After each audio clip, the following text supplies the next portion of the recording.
समरथ ढोलन ते राखो प्रभु,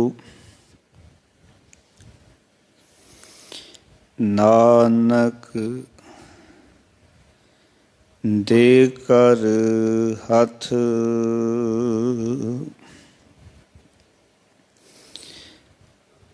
डोलन ते राखो प्रभु, नानक दे कर हथ। सतनाम श्री वाहिगुरु साहिब जी। मैं जानिया वड हंस है, ता मैं कीता संग। जे जाना वग वपड़ा, जन्म न भेड़ी अंग। क्या हंस क्या बगुला, जाको नदर धरे। जे तिस भावै नानका, कागो हंस करे। क्या हंस क्या बगला, जाको नदर धरे। जे तिस भावै नानका, कागो हंस करे।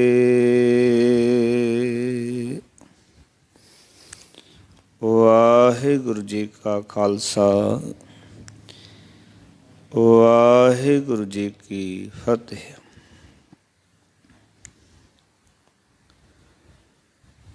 रूहानियत दे मालक शब्द गुरु, बाणी के बोहित, परथक हर धन धन। साहिब श्री गुरु ग्रंथ साहब महाराज जी दी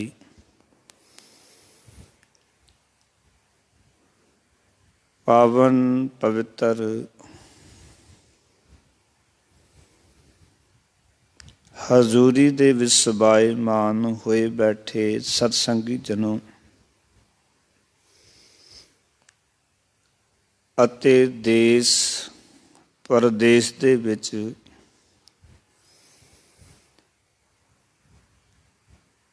ਘਰਾਂ ਦੇ ਵਿੱਚ ਬੈਠ ਕੇ ਗੁਰਬਾਣੀ ਵਿਚਾਰ ਨਾਲ ਜੁੜ ਰਹੇ ਗੁਰਮੁਖ ਜਨੋਂ, ਸਤਿਗੁਰਾਂ ਨੇ ਕਿਰਪਾ ਕੀਤੀ ਹੈ।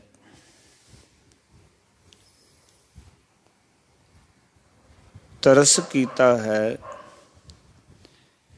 ਜੋ ਸਾਡੇ ਮਨਾਂ ਨੂੰ ਇਸ ਪਾਸੇ ਲਾਇਆ ਹੈ।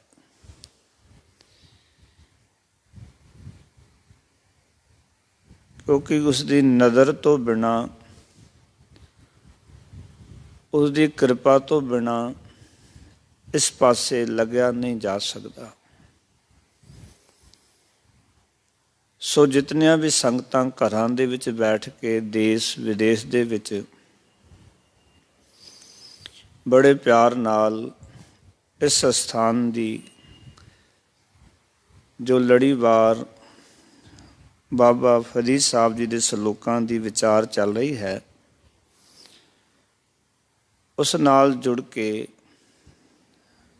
ਗੁਰਮਤਿ ਦੀ ਰੋਸ਼ਨੀ ਹਾਸਲ ਕਰਨ ਦਾ ਸੰਗਤ ਯਤਨ ਕਰਦੀ ਹੈ।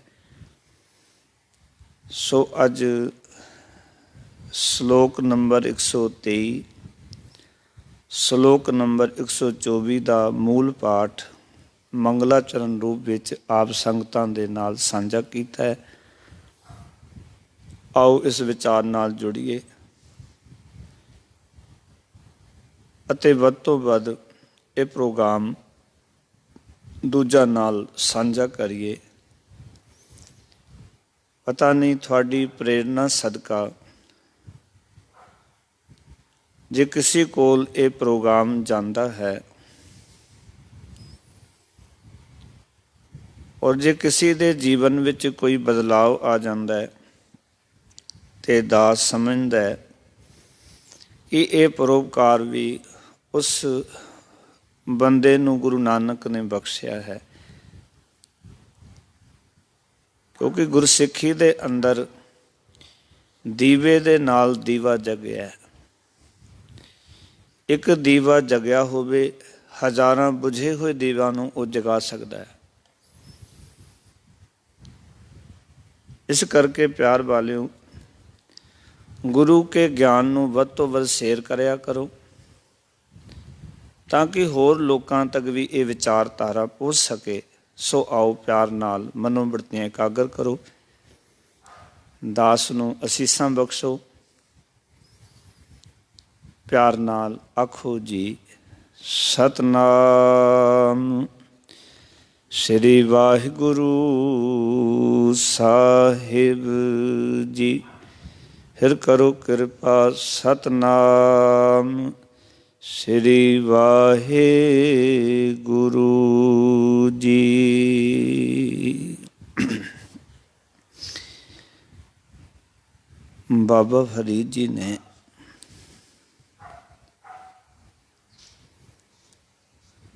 ਸੰਸਾਰ ਦੇ ਵਿੱਚ ਭਰਮਣ ਕਰਦਿਆਂ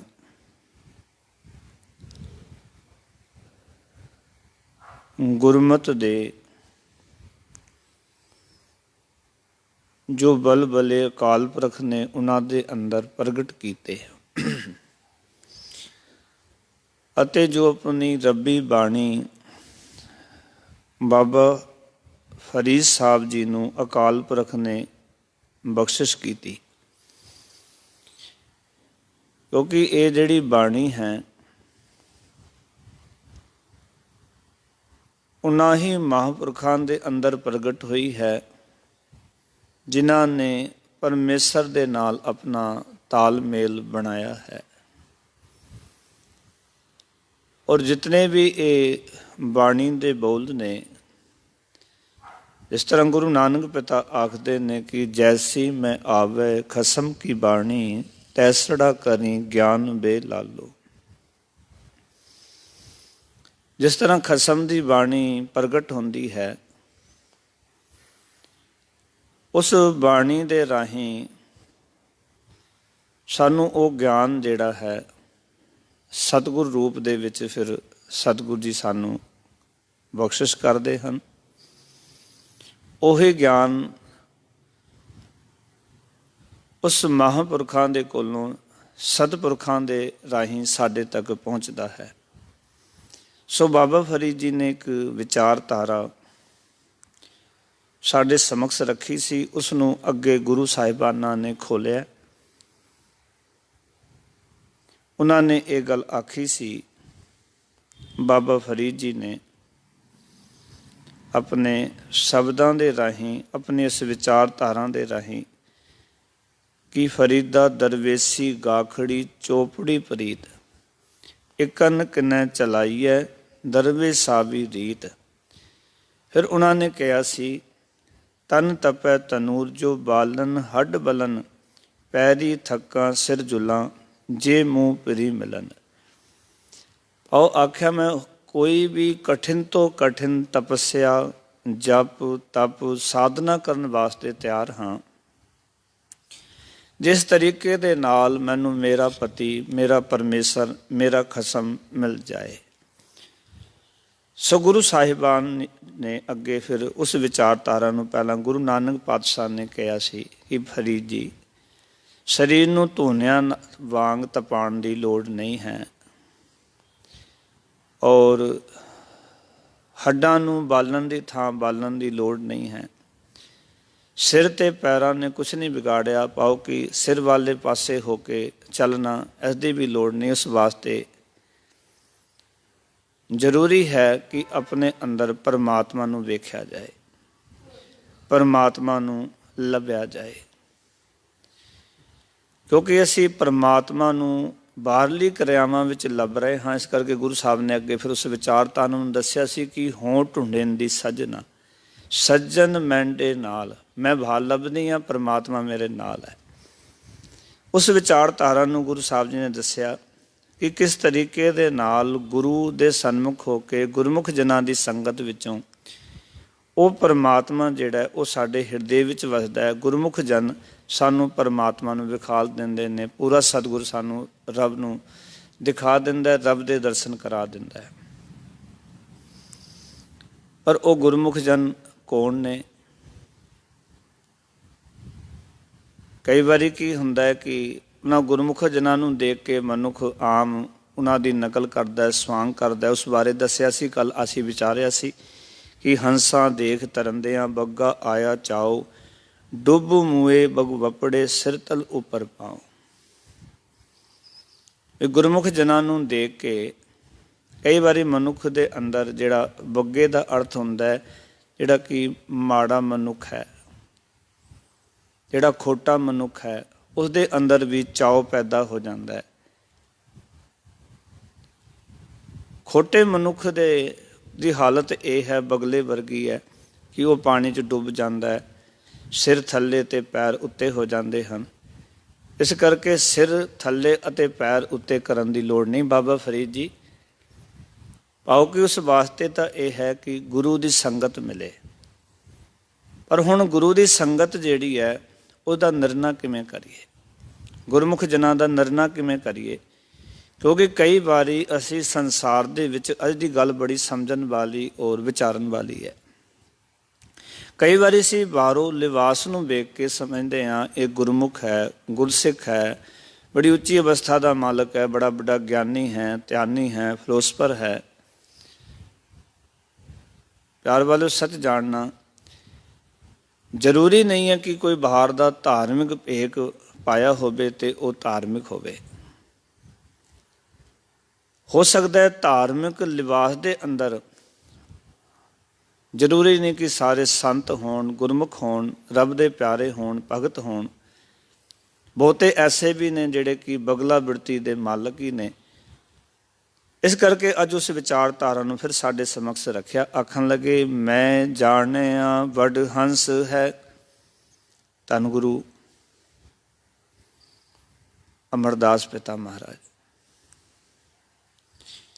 ਇਸ ਪਾਵਨ ਸ਼ਲੋਕ ਦੇ ਰਾਹੀਂ ਸਾਨੂੰ ਸਮਝਾ ਰਹੇ ਨੇ। ਕਿਉਂਕਿ ਇਹ ਜਿਹੜਾ ਸ਼ਲੋਕ ਹੈ ਇਹ ਵਡਹੰਸ ਕੀ ਵਾਰ ਦੇ ਵਿੱਚ ਹੈ। ਇਸ ਕਰਕੇ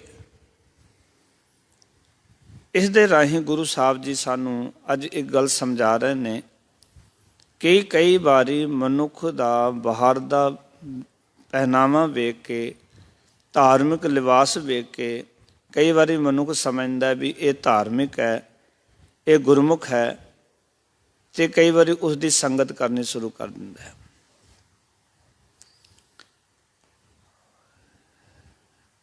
ਗੁਰੂ ਸਾਹਿਬ ਜੀ ਨੇ ਅੱਜ ਇਹ ਕਟਾਕਸ਼ ਕੀਤਾ ਹੈ ਕਿ ਬਾਹਰ ਤੋਂ ਦੇ ਲਿਬਾਸ ਤੋਂ ਪ੍ਰਭਾਵਿਤ ਹੋ ਕੇ ਸੰਗਤ ਕਰਨ ਵਾਲਿਓ, ਸੰਗਤ ਸੁਚੇਤ ਹੋ ਕੇ ਕਰਨਾ, ਅਕਲ ਦੇ ਨਾਲ ਕਰਨਾ, ਕਿ ਕਿਤੇ ਐਸਾ ਤਾਂ ਨਹੀਂ ਕਿ ਧਾਰਮਿਕ ਲਿਬਾਸ ਦੇ ਵਿੱਚ ਕਿਤੇ ਅਸੰਤ ਤੇ ਨਹੀਂ ਬੈਠਿਆ। ਕਿਉਂਕਿ ਜ਼ਿਆਦਾਤਰ ਦੇਖਣ ਨੂੰ ਮਿਲ ਰਿਹਾ ਹੈ ਸੰਸਾਰ ਦੇ ਵਿੱਚ ਜਿਤਨੇ ਲੋਕ ਧਾਰਮਿਕ ਅਸਥਾਨਾਂ ਨਾਲ ਜੁੜੇ ਹੋਏ ਨੇ, ਧਰਮ ਦੇ ਨਾਲ ਤਾਲੁਕਾਤ ਰੱਖਦੇ ਨੇ, ਉਹਨਾਂ ਦੇ ਅੰਦਰ ਜੋ ਭਾਵਨਾ ਅੱਜ ਦੇ ਜ਼ਮਾਨੇ ਵਿੱਚ ਮੈਂ ਦੇਖ ਰਿਹਾ ਹਾਂ, ਵਿਰਲੇ ਵਿਰਲਾ ਨੂੰ ਛੱਡ ਕੇ ਤਕਰੀਬਨ ਸਭ ਮਾਇਆ ਦੀ ਪਕੜ ਕਰਕੇ ਧਾਰਮਿਕ ਅਸਥਾਨਾਂ ਨਾਲ ਸੰਬੰਧ ਬਣਾਏ ਨੇ। ਕਿਸੇ ਲਾਲਚ ਕਰਕੇ ਧਾਰਮਿਕ ਅਸਥਾਨ ਨਾਲ ਜੁੜੇ ਹੋਏ ਨੇ। ਭਾਵੇਂ ਸ਼ੁਰੂਆਤ ਹੋਈ ਹੋਵੇਗੀ ਧਰਮ ਕਮਾਉਣ ਵਾਸਤੇ,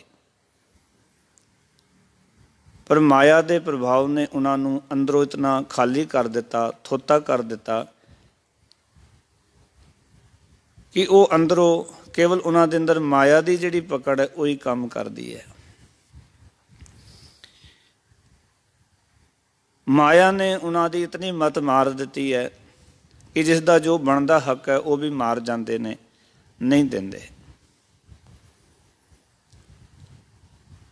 ਇਸ ਕਰਕੇ ਇਹ ਭੁਲੇਖੇ 'ਚ ਨਾ ਰਹਿਣਾ ਵੀ ਇਹ ਗੁਰੂ ਘਰ ਨਾਲ ਬੜਾ ਜੁੜਿਆ ਹੋਇਆ, ਧਾਰਮਿਕ ਤੌਰ ਤੋਂ ਜੁੜਿਆ ਹੋਇਆ, ਬੜਾ ਧਾਰਮਿਕ ਹੋਏਗਾ, ਵੀ ਰੋਜ਼ ਗੁਰੂ ਘਰ ਜਾਂਦਾ ਹੈ ਜਾਂ ਗੁਰੂ ਘਰ ਦੇ ਨਾਲ ਕਿਸੇ ਰੂਪ ਦੇ ਵਿੱਚ ਜੁੜਿਆ ਹੋਇਆ, ਕੋਈ ਗੁਰੂ ਘਰ ਦਾ ਮੈਂਬਰ ਬਣਿਆ ਹੋਇਆ, ਕੋਈ ਹੋਰ ਕੋਈ ਧਾਰਮਿਕ ਲਿਬਾਸ ਪਾ ਕੇ ਬੈਠਾ ਹੋਇਆ। ਇਸ ਕਰਕੇ ਅੱਜ ਬੜੀ ਕੀਮਤੀ ਗੱਲ ਧੰਨ ਗੁਰੂ ਅਮਰਦਾਸ ਪਿਤਾ ਮਹਾਰਾਜ ਨੇ ਸਾਡੇ ਸਾਹਮਣੇ ਰੱਖੀ ਹੈ, ਕਿਉਂਕਿ ਅਕਸਰ ਸਮਾਜ ਦੇ ਵਿੱਚ ਐਸਾ ਹੁੰਦਾ ਰਿਹਾ ਹੈ ਔਰ ਗੁਰੂ ਨਾਨਕ ਪਾਤਸ਼ਾਹ ਨੇ ਗੱਲਾਂ ਨੂੰ ਬੜਾ ਸਾਡੇ ਸਾਹਮਣੇ ਸਪਸ਼ਟ ਰੱਖਿਆ। ਭਾਈ ਸੱਜਣ ਜਿਹੜਾ ਕਿ ਠੱਗੀਆਂ ਮਾਰਦਾ ਸੀ, ਕਲਯੁਗੀ ਪਾਂਡੇ ਦੇ ਬਾਰੇ ਸਾਡੇ ਸਾਹਮਣੇ ਰੱਖਿਆ, ਹਮਜ਼ਾ ਗੋਂਸ ਦਾ ਜੀਵਨ ਸਾਡੇ ਸਾਹਮਣੇ ਰੱਖਿਆ, ਬਲੀ ਗੰਧਾਰੀ ਦਾ ਜੀਵਨ ਸਾਡੇ ਸਾਹਮਣੇ ਰੱਖਿਆ। ਇੱਕ ਨਹੀਂ ਅਨੇਕਾਂ ਹੀ ਉਦਾਹਰਨਾਂ ਗੁਰੂ ਨਾਨਕ ਪਾਤਸ਼ਾਹ ਦੇ ਇਤਿਹਾਸ ਵਿੱਚੋਂ ਅਸੀਂ ਦਰਸ਼ਨ ਕਰ ਸਕਦੇ ਹਾਂ, ਜਿਨ੍ਹਾਂ ਨੂੰ ਲੋਕ ਧਾਰਮਿਕ ਸਮਝ ਕੇ ਉਹਨਾਂ ਦੀ ਸੰਗਤ ਕਰਦੇ ਸਨ। ਗੁਰੂ ਸਾਹਿਬ ਇੱਥੇ ਕਹਿ ਰਹੇ ਨੇ, ਮੈਂ ਜਾਣਿਆ ਵੱਡ ਹੰਸ ਹੈ। ਆਖਣ ਲੱਗੇ ਮੈਂ ਸਮਝਿਆ ਕਿ ਇਹ ਕੋਈ ਵੱਡਾ ਹੰਸ ਹੈ, ਤਾਂ ਮੈਂ ਕੀਆ ਸੰਗ, ਇਸ ਕਰਕੇ ਮੈਂ ਉਸ ਦੀ ਸੰਗਤ ਕੀਤੀ। ਹੰਸ ਜਾਣ ਕੇ, ਗੁਰਮੁਖ ਜਾਣ ਕੇ। ਅੱਜ ਦੇਖੋ ਨਾ, ਜਿਹੜੇ ਕੱਲ ਮੈਂ ਵਿਚਾਰ ਕਰ ਰਿਹਾ ਸੀ ਵੀ ਕਿਤਨੇ ਐਸੇ ਲੋਕ ਨੇ ਜਿਹੜੇ ਕਿ ਠੱਗੀ ਗੁਰੂਆਂ ਦੇ ਪੱਲੇ ਪੈ ਜਾਂਦੇ ਨੇ। ਉਹ ਲੋਕਾਂ ਨੂੰ ਠੱਗਦੇ ਨੇ, ਲੋਕਾਂ ਨੂੰ ਲੁੱਟਦੇ ਨੇ, ਲੋਕ ਸਮਝਦੇ ਨੇ ਵੀ ਬੜਾ ਪੁੱਜਿਆ ਹੋਇਆ ਮਨੁੱਖ ਹੈ। ਤੇ ਹੈਰਾਨੀ ਦੀ ਗੱਲ ਹੈ ਕਿ ਅਜੋਕੇ ਜਿਹੜੇ ਬਾਬੇ ਨੇ, ਜਿਹੜੇ ਅੱਜ ਜੇਲ੍ਹਾਂ ਵਿੱਚ ਬੰਦ ਨੇ, ਉਹਨਾਂ ਦੇ ਜਿਹੜੇ ਸੇਵਕ ਨੇ, ਜਿਨ੍ਹਾਂ ਨੂੰ ਉਹ ਪੈਸਾ ਦੇ ਕੇ ਅੱਗੇ ਉਹ ਪ੍ਰਚਾਰ ਕਰਦੇ ਨੇ, ਬਾਬਾ ਜੀ ਤਾਂ ਜੇਲ੍ਹ ਵਿੱਚ ਤਾਰਨ ਵਾਸਤੇ ਗਏ ਨੇ, ਲੋਕਾਂ ਦਾ ਉଦ୍ਧਾਰ ਕਰਨ ਵਾਸਤੇ ਗਏ ਨੇ। ਇਹ ਨਹੀਂ ਪਤਾ ਵੀ ਬਾਬੇ ਦੀਆਂ ਕਰਤੂਤਾਂ ਅਤ ਦੀਆਂ ਮਾੜੀਆਂ, ਕਰਮ ਅਤ ਦੇ ਮਾੜੇ।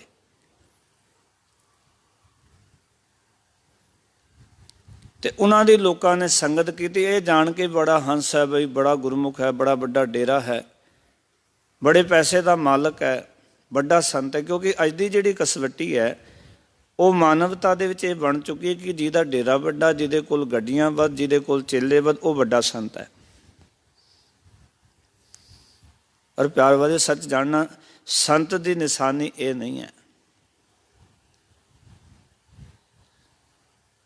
ਸੰਤ ਦੀ ਨਿਸ਼ਾਨੀ ਇਹ ਹੈ ਕਿ ਉਹ ਮਾਇਆ ਵਿੱਚ ਨਿਰਲੇਪ ਰਹਿੰਦਾ। ਜਿਵੇਂ ਗੁਰੂ ਨਾਨਕ ਪਾਤਸ਼ਾਹ ਨੇ ਕਿਹਾ ਸੀ ਜੋਗੀਆਂ ਨੂੰ ਕਿ ਜੈਸੇ ਜਲ ਮੈਂ ਕਮਲ ਨਿਰਾਲਮ, ਮੁਰਗਾਈ ਨੇ ਸਹਿਣੇ, ਸ਼ਬਦ ਸੁਰਤ ਭਵ ਸਾਗਰ ਤਰੀਏ, ਨਾਨਕ ਨਾਮ ਬਖਾਣੇ। ਸੰਤ ਉਹ ਹੈ। ਸੰਤ ਦੀ ਪਰਿਭਾਸ਼ਾ ਗੁਰਬਾਣੀ ਨੇ ਨਿਯਤ ਕੀਤੀ ਹੈ, ਜਿਨ੍ਹਾਂ ਸਾਸ ਗਰਾਸ ਨਾ ਵਿਸਰੈ, ਹਰ ਨਾਮਾ ਮਨ ਮੰਤ, ਧਨ ਸੇ ਸਹੀ ਨਾਨਕਾ ਪੂਰਨ ਸੋਈ ਸੰਤ। ਜਿਨ੍ਹਾਂ ਨੂੰ ਹਰ ਵੇਲੇ ਪਰਮਾਤਮਾ ਚੇਤੇ ਹੈ, ਜਿਨ੍ਹਾਂ ਨੂੰ ਸਵਾਸ ਸਵਾਸ ਵਾਹਿਗੁਰੂ ਜੀ ਦੀ ਯਾਦ ਹੈ, ਪਰਮਾਤਮਾ ਦੇ ਡਰ ਵਿੱਚ ਜਿਹੜੇ ਰਹਿੰਦੇ ਨੇ, ਉਹ ਭਾਵਨੀ ਜਿਨ੍ਹਾਂ ਦੇ ਅੰਦਰ ਹੈ। ऐसा नहीं पार करना है। कबीर सेवा को दोए भले, एक संत एक राम, राम जो दाता मुकत को, संत जपावे नाम। संत ने, गुरमुख ने ही नाम जपवाना है, गुरमुख ने ही परमेश्वर दे नेड़े करना है। और गुरमुख नूं टणका के वेख लेना चाहिए भी ये गुरमुख है कि नहीं।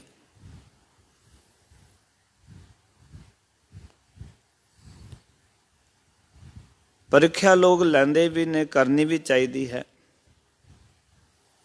ਪਰ ਬਹੁਤਾਤ ਵਿੱਚ ਜਿਹੜੇ ਆਪਣੇ ਆਪ ਨੂੰ ਗੁਰੂ ਅਖਵਾਉਂਦੇ ਨੇ, ਆਪਣੇ ਆਪ ਨੂੰ ਪੈਗੰਬਰ ਅਖਵਾਉਂਦੇ ਨੇ, ਆਪਣੇ ਆਪ ਨੂੰ ਅਵਤਾਰੀ ਅਖਵਾਉਂਦੇ ਨੇ, ਤੁਸੀਂ ਜਾ ਕੇ ਦੇਖ ਸਕਦੇ ਹੋ ਕਿ ਲੋਕ ਉਹਨਾਂ ਦੀ ਪਰਖ ਕੀਤੇ ਬਿਨਾਂ ਪਹਿਲਾਂ ਉਹਨਾਂ ਦੀ ਸੰਗਤ ਵਡਹੰਸ ਜਾਣ ਕੇ, ਉੱਚਾ ਗੁਰੂ ਜਾਣ ਕੇ, ਵੱਡਾ ਗੁਰੂ ਜਾਣ ਕੇ,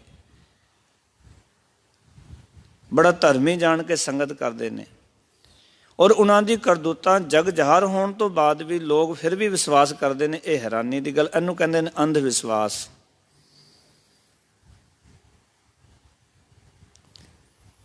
ਸੱਚ ਜਾਣਨਾ ਮਨੁੱਖ ਨੂੰ ਬਲਾਈਂਡ ਫੇਥ ਹੋਣਾ ਚਾਹੀਦਾ ਹੈ, ਪਰ ਜੇ ਤੇ ਅਸੀਂ ਬਲਾਈਂਡ ਫੇਥ ਕਰੀਏ ਉਹ ਅੰਧਾ ਨਹੀਂ ਹੋਣਾ ਚਾਹੀਦਾ, ਅੰਧ ਵਿਸ਼ਵਾਸ ਹੋਣਾ ਚਾਹੀਦਾ, ਪਰ ਉਹ ਬਲਾਈਂਡ ਨਾ ਹੋਵੇ, ਉਹ ਅੰਨਾ ਨਾ ਹੋਵੇ। ਕਿਉਂਕਿ ਅੰਨਾ ਮਨੁੱਖ ਜਿਹੜਾ ਉਹ ਆਪ ਵੀ ਉਜੜੇ ਪੈ ਜਾਂਦਾ ਤੇ ਦੂਜਿਆਂ ਨੂੰ ਵੀ ਉਜੜੇ ਪਾ ਦਿੰਦਾ। ਆਪ ਵੀ ਗਲਤ ਰਸਤੇ ਤੇ ਤੁਰਦਾ ਤੇ ਹੋਰ ਚੇਲੇ ਵੀ ਗਲਤ ਰਸਤੇ ਤੇ ਤੁਰ ਪੈਂਦੇ। ਇਸ ਕਰਕੇ ਅੱਜ ਦੀ ਵਿਚਾਰਧਾਰਾ ਨੂੰ ਧੰਨ ਗੁਰੂ ਅਮਰਦਾਸ ਪਿਤਾ ਮਹਾਰਾਜ ਨੇ ਕਿਹਾ ਕਿ ਇਹ ਵਿਚਾਰ ਜੀਵਨ ਵਿੱਚ ਸਮਝ ਲੈਣੀ ਚਾਹੀਦੀ ਹੈ ਕਿ ਕਿਸੇ ਦਾ ਬਾਹਰ ਦਾ ਭੇਗ ਵੇਖ ਕੇ,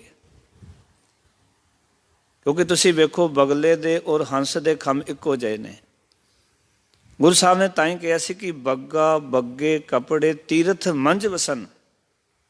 ਸੱਜਣ ਜੀ ਨੂੰ ਜਦੋਂ ਉਪਦੇਸ਼ ਕੀਤਾ ਨਾ, ਕਿਉਂਕਿ ਉਹ ਠੱਗੀਆਂ ਮਾਰਦਾ ਸੀ, ਧਾਰਮਿਕ ਸਥਾਨ ਤੇ ਰਹਿੰਦਾ ਸੀ, ਗੁਰੂ ਸਾਹਿਬ ਨੇ ਉਸੇ ਸਥਾਨ ਦੀ ਇੱਕ ਸਰੋਵਰ ਰੂਪ ਬਣਾ ਕੇ ਉਦਾਹਰਨ ਦਿੱਤੀ ਕਿ ਇੱਕ ਬਗਲਾ ਜਿਹੜਾ ਉਹ ਵੀ ਮਾਨ ਸਰੋਵਰ ਤੇ ਰਹਿੰਦਾ ਹੈ ਔਰ ਹੰਸ ਵੀ ਉਸ ਸਰੋਵਰ ਤੇ ਰਹਿੰਦਾ ਹੈ। ਦੋਨਾਂ ਦੇ ਵਸਤਰ, ਦੋਨਾਂ ਦੇ ਉੱਪਰ ਦਾ ਜਿਹੜੇ ਖੰਭ ਨੇ ਉਹ ਚਿੱਟੇ ਨੇ, ਪਰ ਦੋਨਾਂ ਦੀ ਬਿਰਤੀਆਂ ਦੇਖੋ ਫਰਕ ਕਿਤਨਾ ਹੈ। ਬੱਗਾ ਬੱਗੇ ਕੱਪੜੇ ਤੀਰਥ ਮੰਝ ਵਸਨ, ਕੁੱਟ ਕੁੱਟ ਜੀਆਂ ਖਾਵਨੇ ਬੱਗੇ ਨਾ ਕਹੀਆਂ। ਜਿਹੜਾ ਹੰਸ ਹੈ ਉਹ ਮੋਤੀ ਚੁਗਦਾ ਉੱਥੇ, ਪਰ ਜਿਹੜਾ ਬਗਲਾ ਹੈ ਉੱਥੇ ਜੋ ਜੀਆਂ ਨੂੰ ਖਾਂਦਾ ਹੈ। ਕਿਉਂਕਿ ਹੰਸਾ ਹੀਰਾ ਮੋਤੀ ਚੁਗਣਾ, ਬਗ ਡੱਡਾ ਭਾਲਣ ਜਾਵੇ। ਇਹ ਪਹਿਚਾਨ ਦੱਸੀ ਗੁਰੂ ਸਾਹਿਬ ਨੇ ਵੀ ਹੰਸ ਦੀ ਬਿਰਤੀ ਜਿਹੜੀ ਹੈ ਉਹ ਹੈ ਮੋਤੀ ਚੁਗਣ ਦੀ, ਤੇ ਬਗਲਾ ਬਿਰਤੀ ਨੂੰ ਦੱਸਿਆ ਕਿ ਉਹ ਡੱਡੀਆਂ ਮੱਛੀਆਂ ਪਾਲਦਾ ਹੈ। ਧਾਰਮਿਕ ਸਥਾਨਾਂ ਤੇ ਇਹ ਦੇਖਣ ਨੂੰ ਮਿਲ ਜਾਂਦਾ ਹੈ, ਇਹ ਵਿਚਾਰਨ ਨੂੰ ਮਿਲ ਜਾਂਦਾ ਹੈ ਧਾਰਮਿਕ ਸਥਾਨਾਂ ਤੇ ਕਿ ਜਿਹੜਾ ਸਮਾਜ ਹੈ, ਸੰਸਾਰ ਹੈ, ਜੋ ਅਸੀਂ ਦੇਖ ਰਹੇ ਹਾਂ, ਜਿਹੜੇ ਬਗਲਾ ਬਿਰਤੀ ਦੇ ਮਨੁੱਖ ਨੇ ਉਹਨਾਂ ਨੂੰ ਧਾਰਮਿਕ ਸਥਾਨਾਂ ਤੋਂ ਵੀ ਉਹੀ ਕੁਝ ਨਜ਼ਰ ਆਉਂਦਾ।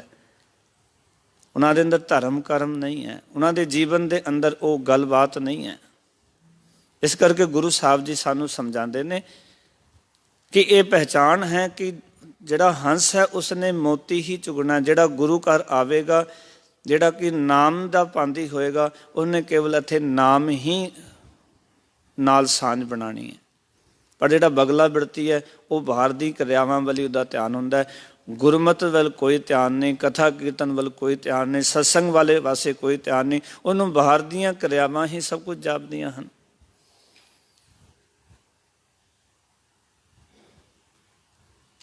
ਉਹ ਬਾਰ-ਬਾਰ ਝੂਠ ਬੋਲਦਾ ਹੈ, ਗਲਤ ਬੋਲਦਾ ਹੈ,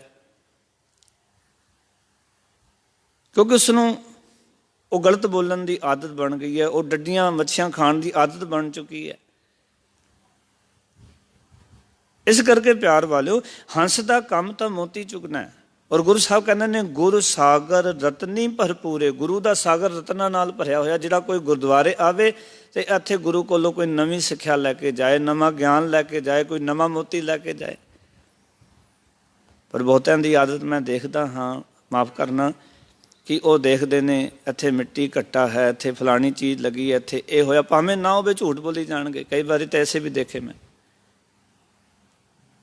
ਅੱਖਾਂ ਦੇ ਸਾਹਮਣੇ ਬੰਦੇ ਨੇ 4-4 ਵਾਰੀ ਸਫਾਈ ਕੀਤੀ ਹੋਵੇ, ਪੋਚੇ ਮਾਰੇ ਹੋਣ, ਚੰਗੀ ਤਰ੍ਹਾਂ ਸਾਫ਼ ਸਫਾਈ ਹੋਵੇ, ਪਰ ਕਹਿਣਗੇ ਨਹੀਂ ਜੀ ਬੜੀ ਮਿੱਟੀ ਪਈ ਹੋਈ ਹੈ। ਇਹ ਹੈ ਬਗਲਾ ਬਿਰਤੀ ਹੈ, ਕਿਉਂਕਿ ਉਹਨਾਂ ਨੇ ਚੁੰਝ ਉੱਥੇ ਹੀ ਮਾਰਨੀ ਹੈ, ਬਸ ਗੰਦ ਦੇ ਵਿੱਚ ਹੀ ਮੂੰਹ ਮਾਰਨਾ। ਉਹਨਾਂ ਨੇ ਕਦੀ ਨਹੀਂ ਦੇਖਣਾ, ਗੁਰੂ ਕੇ ਸ਼ਬਦ ਵੱਲ ਉਹਨਾਂ ਦਾ ਕੋਈ ਧਿਆਨ ਨਹੀਂ ਹੈ ਵੀ ਗੁਰੂ ਕੋਲੋਂ ਮੈਂ ਤਾਂ ਗੁਰਦੁਆਰੇ ਗੁਣ ਲੈਣ ਵਾਸਤੇ ਆਉਣਾ ਹੈ, ਇੱਥੇ ਗੁਰੂ ਕੋਲੋਂ ਕੁਛ ਸਿੱਖਣ ਵਾਸਤੇ ਆਉਣਾ ਹੈ, ਆਪਣੇ ਜੀਵਨ ਨੂੰ ਬਦਲਣਾ ਹੈ। ਜੀਵਨ ਵਿੱਚ ਕੋਈ ਬਦਲਾਅ ਨਹੀਂ ਆਉਂਦਾ। ਉਸ ਤਰ੍ਹਾਂ ਹੀ ਨਸ਼ੇ ਵੀ ਉਸ ਤਰ੍ਹਾਂ ਹੀ ਕਰੀ ਜਾਂਦੇ ਨੇ, ਉਸ ਤਰ੍ਹਾਂ ਹੀ ਵਿਕਾਰਾਂ ਵਿੱਚ ਵੀ ਗਲਤਾਨ ਰਹਿੰਦੇ ਨੇ, ਬੁਰਾਈਆਂ ਵਿੱਚ ਵੀ ਉਸ ਤਰ੍ਹਾਂ ਹੀ ਮਗਨ ਰਹਿੰਦੇ ਨੇ, ਨਿੰਦਾ ਚੁਗਲੀ ਵਿੱਚ ਵੀ ਉਸ ਤਰ੍ਹਾਂ ਮਗਨ ਰਹਿੰਦੇ ਨੇ। ਫਿਰ ਗੁਰੂ ਸਾਗਰ ਤੇ ਆ ਕੇ ਚੁਗਿਆ ਕਿ ਤੂੰ ਕੇਵਲ ਡੱਡੀਆਂ ਮੱਛੀਆਂ ਫੜੀਆਂ। ਗੁਰੂ ਕਹਿੰਦਾ ਗੁਰ ਸਾਗਰ ਰਤਨੀ ਭਰਪੂਰੇ, ਅੰਮ੍ਰਿਤ ਸੰਤ ਚੁਗੈ ਨਹੀਂ ਦੂਰੇ, ਹਰ ਰਸ ਚੋਗ ਚੁਗੈ ਪ੍ਰਭਾਵੈ, ਸਰਬਰ ਮੈਂ ਹੰਸ ਪ੍ਰਾਣਪਦ ਪਾਵੈ। ਸਰੋਵਰ ਵਿੱਚ ਬੈਠ ਕੇ ਤਾਂ ਜਿਹੜਾ ਹੰਸ ਹੈ ਉਹ ਪ੍ਰਾਣਪਤੀ ਨੂੰ ਪ੍ਰਾਪਤ ਕਰਦਾ ਹੈ, ਪਰਮਾਤਮਾ ਨੂੰ ਪ੍ਰਾਪਤ ਕਰਦਾ। ਸਿੱਖ ਜਦੋਂ ਗੁਰਦੁਆਰੇ ਆਵੇ ਜਾਂ ਗੁਰੂ ਨਾਲ ਜੁੜੇ ਤੇ ਉਸਦਾ ਕੰਮ ਹੋਣਾ ਚਾਹੀਦਾ ਹੈ ਵੀ ਮੈਂ ਗੁਰੂ ਕੋਲੋਂ ਗਿਆਨ ਲੈਣਾ ਹੈ, ਮੈਂ ਪਰਮਾਤਮਾ ਦੀ ਪ੍ਰਾਪਤੀ ਕਰਨੀ ਹੈ। ਅੱਜ ਸਾਡਾ ਜੀਵਨ ਐਸਾ ਹੈ ਕਿ ਬਾਹਰੋਂ ਬਾਹਰੋਂ ਅਸੀਂ ਹੰਸ ਲੱਗਦੇ ਹਾਂ, ਪਰ ਸਾਡੇ ਜੀਵਨ ਵਿੱਚ ਉਹ ਕੁਆਲਿਟੀ ਨਹੀਂ ਹੈ। ਇਸ ਕਰਕੇ ਸਤਿਗੁਰ ਸਾਨੂੰ ਆਖ ਰਹੇ ਨੇ, ਮੈਂ ਜਾਣਿਆ ਵੱਡ ਹੰਸ ਹੈ ਤਾਂ ਮੈਂ ਕੀਤਾ ਸੰਗ, ਤਾਂ ਮੈਂ ਉਸਦੀ ਸੰਗਤ ਕੀਤੀ। ਜੇ ਜਾਣਾ ਵਗ ਵਪੜਾ, ਪਰ ਜੇ ਮੈਨੂੰ ਪਤਾ ਹੁੰਦਾ ਕਿ ਇਹ ਤਾਂ ਨਕਾਰਾ ਬਗਲਾ ਹੈ, ਖੋਟਾ ਬਗਲਾ ਹੈ। ਜਨਮ ਨਾ ਭੇੜੀ ਅੰਗ, ਤਾਂ ਮੈਂ ਕਦੇ ਉਸਦੇ ਨੇੜੇ ਨਾ ਟੁਕਦੀ। ਜਨਮ ਦਾ ਅਰਥ ਹੈ ਜਨਮ ਵਿੱਚ, ਜਨਮ ਪਰ ਸਾਰੀ ਉਮਰ। ਨਾ ਭੇੜੀ, ਨਾ ਛੂੰਦੀ, ਨਾ ਭੇੜਦੀ, ਭਾਵ ਕਿ ਮੈਂ ਕਦੀ ਵੀ ਜਨਮ ਭਰ ਉਹਦੇ ਨੇੜੇ ਨਾ ਲੱਗਦੀ।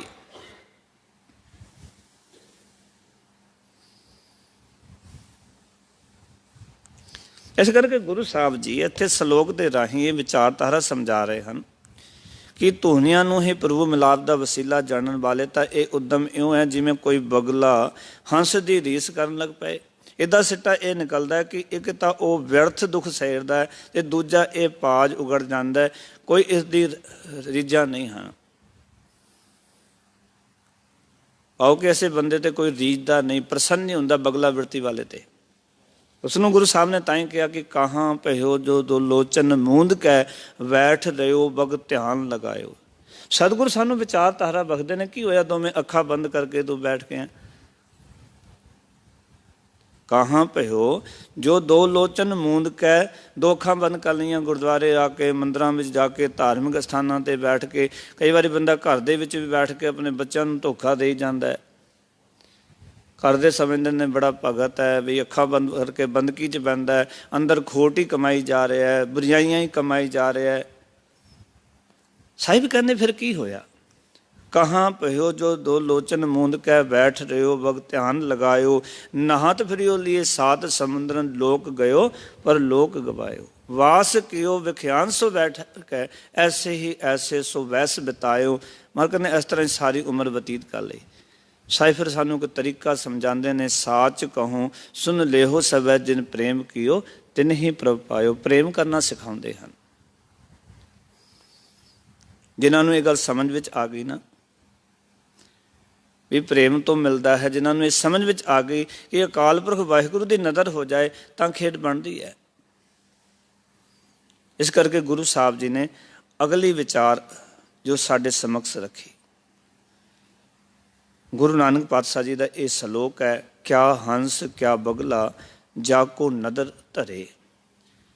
ਇਹ ਪਾਵਨ ਸ਼ਲੋਕ ਸ੍ਰੀ ਰਾਗ ਦੀ ਵਾਰ ਦੇ ਅੰਦਰ ਪੌੜੀ ਨੰਬਰ 20 ਦੇ ਨਾਲ ਦਰਜ ਹੈ। ਉੱਥੇ ਥੋੜ੍ਹਾ ਫਰਕ ਦੇ ਨਾਲ ਦਰਜ ਹੈ ਗੁਰੂ ਨਾਨਕ ਪਾਤਸ਼ਾਹ ਜੀ ਦਾ ਇਹ ਸ਼ਲੋਕ। ਉੱਥੇ ਕਿਆ ਹੰਸ ਕਿਆ ਬਗਲਾ ਜਾ ਕੋ ਨਦਰ ਕਰੇ, ਜੋ ਤਿਸ ਭਾਵੈ ਨਾਨਕਾ ਕਾਗੋ ਹੰਸ ਕਰੇ। ਇੱਥੇ ਹੈ ਕਿਆ ਹੰਸ ਕਿਆ ਬਗਲਾ ਜਾ ਕੋ ਨਦਰ ਧਰੇ ਲਿਖਿਆ। ਗੁਰੂ ਸਾਹਿਬ ਸਮਝਾਉਣਾ ਚਾਹੁੰਦੇ ਨੇ ਔਰ ਸਾਨੂੰ ਇਸ ਗੱਲ ਤੋਂ ਇੱਥੋਂ ਉਭਾਰਨਾ ਚਾਹੁੰਦੇ ਨੇ। ਕਿਹੜੀ ਗੱਲ ਤੋਂ? ਕਿ ਕੋਈ ਆਪਣੇ ਆਪ ਨੂੰ ਧਾਰਮਿਕ ਕਿਰਿਆ ਵਿੱਚ ਢਾਲ ਕੇ ਜਾਂ ਮੰਨ ਲਓ ਹੰਸ ਬਿਰਤੀ ਵੀ ਬਣ ਗਈ ਹੈ ਤਾਂ ਉਸਦਾ ਅਹੰਕਾਰ ਨਾ ਕਰੇ, ਉਸਦਾ ਮਾਣ ਨਾ ਕਰੇ ਵੀ ਮੈਂ ਹੀ ਸਭ ਤੋਂ ਉੱਤਮ ਹਾਂ, ਮੈਂ ਹੀ ਸਭ ਤੋਂ ਚੰਗਾ, ਦੂਜੇ ਨੂੰ ਨੀਵਾਂ ਹੀ ਸਮਝਦਾ ਰਹੇ, ਦੂਜੇ ਨੂੰ ਤੁੱਛ ਹੀ ਸਮਝਦਾ ਰਹੇ। ਐਸੀ ਵੀ ਗੱਲ ਨਹੀਂ ਗੁਰਮਤਿ ਦੇ ਅੰਦਰ। ਗੁਰਮਤਿ ਨੇ ਇਹਨਾਂ ਗੱਲਾਂ ਤੋਂ ਵੀ ਵਰਜਿਆ ਹੈ।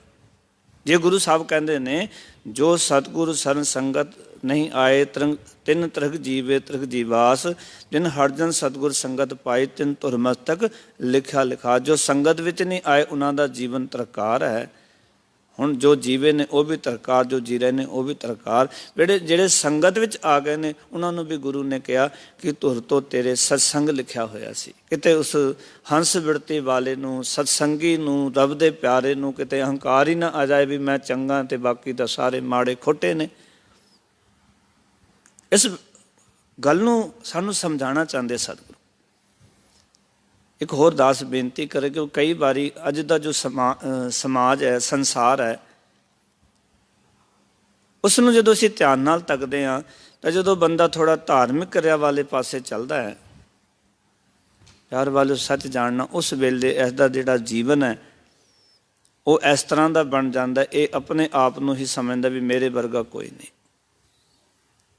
ਮੇਰੀ ਜਥੇਬੰਦੀ ਚੰਗੀ, ਮੇਰਾ ਉੱਠਣਾ ਬੈਠਣਾ ਚੰਗਾ, ਮੈਂ ਬਹੁਤ ਵੱਡਾ ਅਭਿਆਸੀ ਪੁਰਖ ਹਾਂ। ਇਸ ਤਰ੍ਹਾਂ ਦਾ ਇੱਕ ਜੀਵਨ ਜਿਹੜਾ ਮਨੁੱਖ ਸਮਝਣ ਲੱਗ ਪੈਂਦਾ। ਔਰ ਅੱਜ ਤੁਸੀਂ ਸਮਾਜ ਵਿੱਚ ਵੇਖੋਗੇ ਜਿਹੜੇ ਕਿ ਇਸ ਤਰ੍ਹਾਂ ਆਪਣੇ ਆਪ ਨੂੰ ਸਮਝਦੇ ਨੇ, ਉਹ ਗੁਰੂ ਨਾਨਕ ਪਾਤਸ਼ਾਹ ਦੇ ਸਿਧਾਂਤ ਦੇ ਨੇੜੇ ਨਹੀਂ ਹਨ। ਮੈਨੂੰ ਮਾਫ਼ ਕਰ ਦੇਣਾ।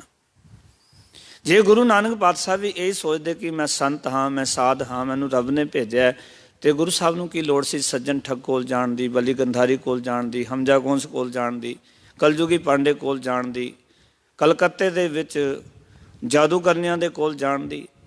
ਕੀ ਬਾਬਾ ਨਾਨਕ ਨੂੰ ਕੋਈ ਲੋੜ ਸੀ? ਕੀ ਲੋੜ ਸੀ ਬਾਬੇ ਨਾਨਕ ਨੂੰ ਉੱਥੇ ਜਾਣ ਦੀ ਕਿ ਜਾ ਕੇ ਕੋਡਾ ਰਾਖਸਸ ਨੂੰ ਜਾ ਕੇ ਮਿਲਦੇ ਨੇ ਗੁਰੂ ਨਾਨਕ ਪਾਤਸ਼ਾਹ? ਕੋਡਾ ਰਾਖਸਸ ਕਿਹੜਾ ਨਿਤਨੇਮੀ ਸੀ ਜੋ ਗੁਰੂ ਸਾਹਿਬ ਉੱਥੇ ਮਿਲਣ ਵਾਸਤੇ ਗਏ? ਨਹੀਂ ਪਿਆਰਿਓ, ਗੁਰੂ ਨਾਨਕ ਨੇ ਇੱਕ ਨਵੀਂ ਬਿਰਤੀ ਦਾ ਜਨਮ ਸੰਸਾਰ ਵਿੱਚ ਕੀਤਾ, ਨਵੀਂ ਵਿਚਾਰਧਾਰਾ ਨੂੰ ਬਾਬਾ ਨਾਨਕ ਨੇ ਪ੍ਰਗਟ ਕੀਤਾ। ਜਿਹੜੇ ਲੋਕ ਉਸ ਬਿਰਤੀ ਵਾਲਿਆਂ ਨੂੰ ਨਕਾਰਦੇ ਸਨ, ਗੁਰੂ ਸਾਹਿਬ ਨੇ ਉਹਨਾਂ ਬਿਰਤੀ ਵਾਲਿਆਂ ਨੂੰ ਵੀ ਜਾ ਕੇ ਉਹਨਾਂ ਕੋਲ ਬੈਠ ਕੇ ਉਹਨਾਂ ਨੂੰ ਹੰਸ ਬਿਰਤੀ ਦਾ ਪਾਠ ਪੜ੍ਹਾਇਆ।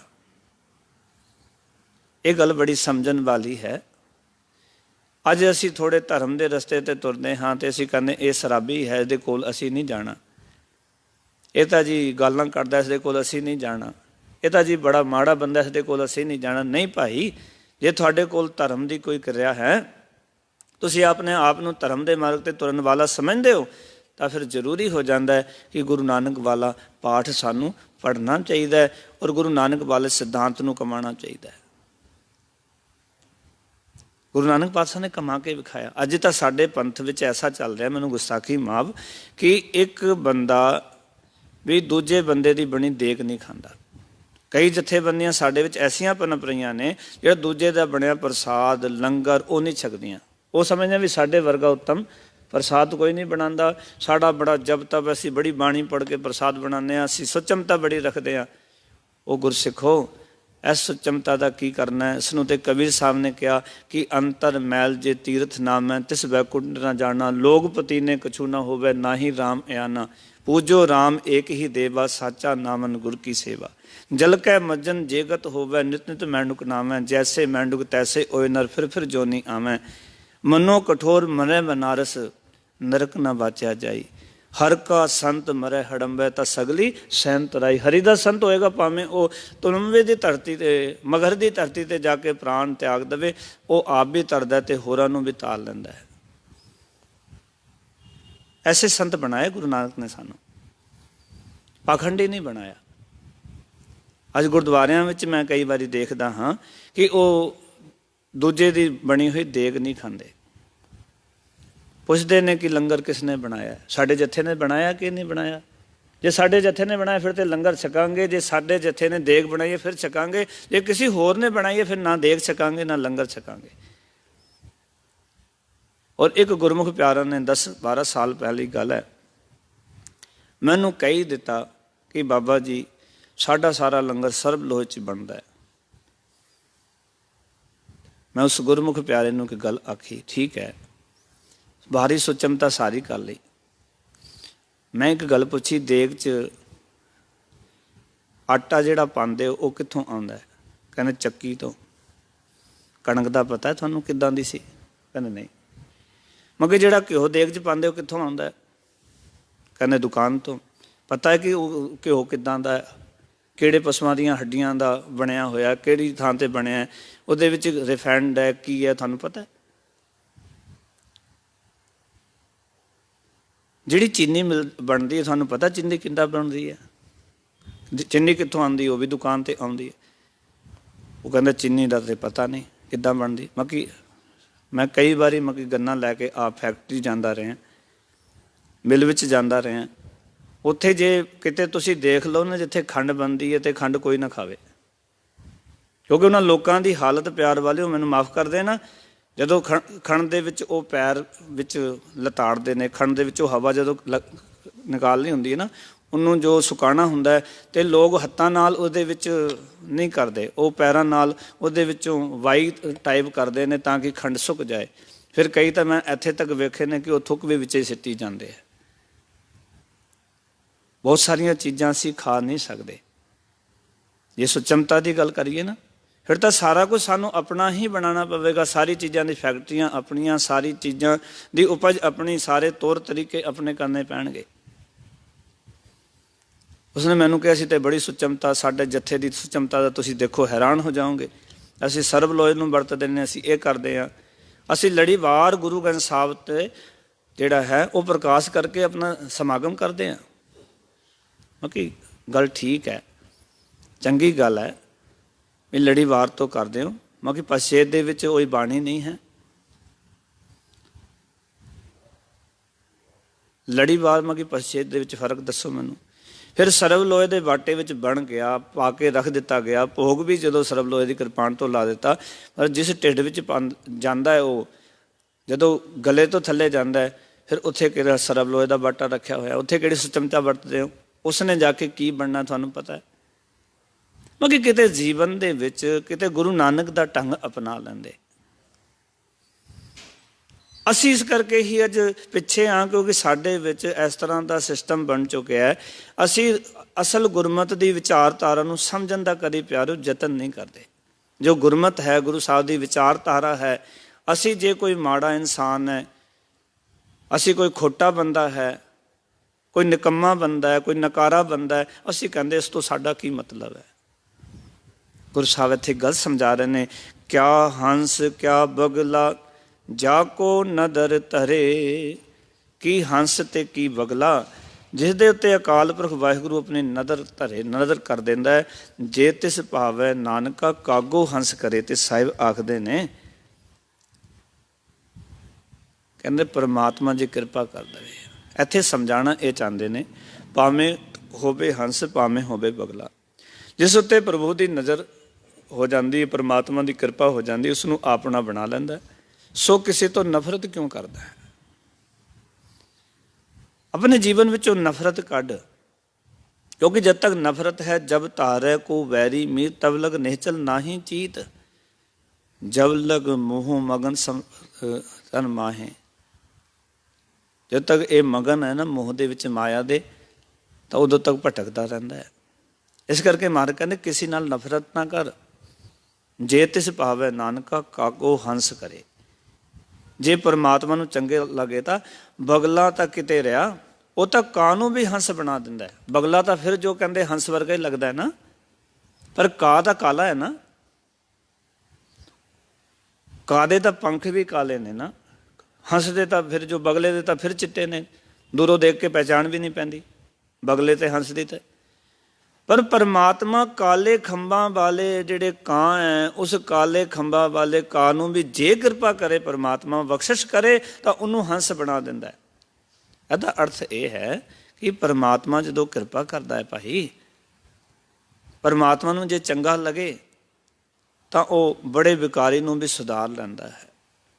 ਜਿੰਨਾ ਮਰਜ਼ੀ ਕੋਈ ਵਿਕਾਰੀ ਹੋਵੇ, ਕੁਕਰਮੀ ਹੋਵੇ, ਪਰਮਾਤਮਾ ਜਦੋਂ ਆਪਣੀ ਕਿਰਪਾ ਕਰਦਾ ਹੈ ਨਾ ਤਾਂ ਉਸ ਨੂੰ ਸੁਧਾਰ ਲੈਂਦਾ। ਇਸ ਕਰਕੇ ਗੁਰੂ ਸਾਹਿਬ ਨੇ ਉਸ ਦੀ ਕਿਰਪਾ ਨੂੰ ਸਭ ਤੋਂ ਅੱਗੇ ਰੱਖਿਆ। ਜਪਜੀ ਸਾਹਿਬ ਨੂੰ ਧਿਆਨ ਨਾਲ ਪੜ੍ਹਨਾ, ਹਰ ਥਾਂ ਤੇ ਗੁਰੂ ਸਾਹਿਬ ਜੀ ਨੇ ਕਿਰਪਾ ਦੀ ਗੱਲ ਕੀਤੀ।